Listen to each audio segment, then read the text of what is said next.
তেখেত পৃথ্বীৰাজ দেৱ মেছ। আপুনি এজন পাগল, আপুনি এজন মূৰ্খ মানুহ। মই আপোনাক মূৰ্খ বুলি আখ্যা দিছোঁ। আপুনি মূৰ্খ, আপুনি এজন মূৰ্খ। আপোনাৰ কোনো যোগ্যতা নাই।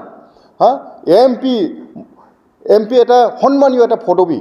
এম পি হোৱাটো দূৰৰ কথা, আপুনি এজন মানে নিম্ন লেভেলৰ গাঁৱৰ এটা কমিটিৰ আপুনি সদস্য হোৱাৰ কোনো যোগ্যতা নাই আপোনাৰ। আমাৰ BPF দলৰ মুৰব্বী তথা হাগ্ৰামা মহিলাৰী দেৱ ছাৰে আমাৰ ওদালগুৰিৰ যিটো CWC মিটিং আছিলে, এই মিটিঙত তেখেতৰ নামটো পেনেলিষ্টত তেখেতে আবেদন কৰা বুলি পেনেলিষ্টত টকাৰ কাৰণে আবেদন কৰা বুলি তেখেতে ঘোষণা কৰিছিল। তেখেতৰ নামত BPFৰ যিটো আগন্তুক পাৰ্লিয়ামেণ্টাৰী ইলেকশ্যন, এই ইলেকশ্যনত আমাৰ কেণ্ডিডেটছাৰৰ যিটো লিষ্ট, ইয়াত মানে পেনেলিষ্টত তেখেতৰ নামটো ঘোষণা কৰিছিল হাগ্ৰামা ছাৰে। চব ঠিকেই থাকে আছিল। কিন্তু আজি এটাৰ পিছত আন এটা আমি তেখেতৰ নিউজত যি বাইট দিয়া বা ষ্টেটমেণ্ট দিয়া আমি দেখিবলৈ পাইছোঁ। তেখেতৰ যি ষ্টেটমেণ্ট, তেখেতে নিজৰে সতীত্ব পেনেলিষ্টত থকা এজন আমাৰ মাননীয় কাম্পা বৰগোহাঞি তেখেতৰ এগেইনষ্টত মানে এটাৰ পিছত আন এটা এলিগেশ্যন আনাটো আমি দেখিবলৈ পাইছোঁ।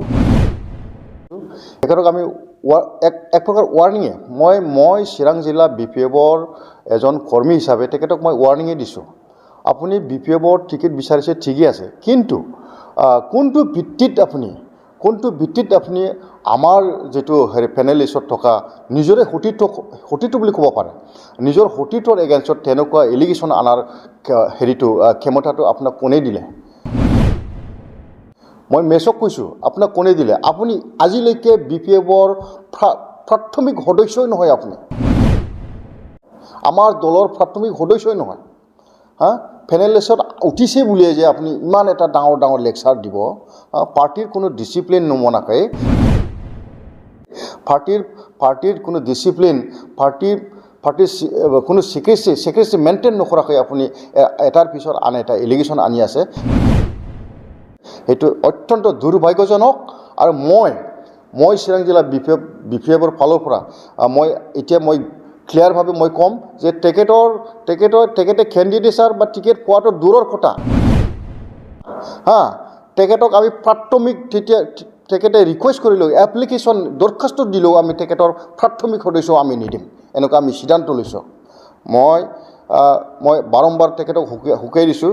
তেখেতৰ যি মনত ভাবা যিবিলাক কথা, বহুত ডাঙৰ কথা, এইবিলাক আমাৰ BPF দলৰ স্থান নাই BPF দলত। আপুনি যদি BPF দলৰ কাম কৰিব আপুনি যদি খুজিছে, আপুনি এটা BPF দলৰ এটা মিটিং মাতি দেখুৱাওক। আপুনি মিটিং কৰি দেখুৱাওক।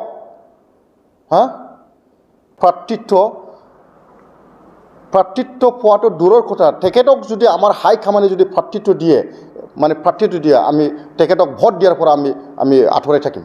আমি চবেই আঁতৰি থাকিম তেখেতক ভোট দিয়াৰ পৰা।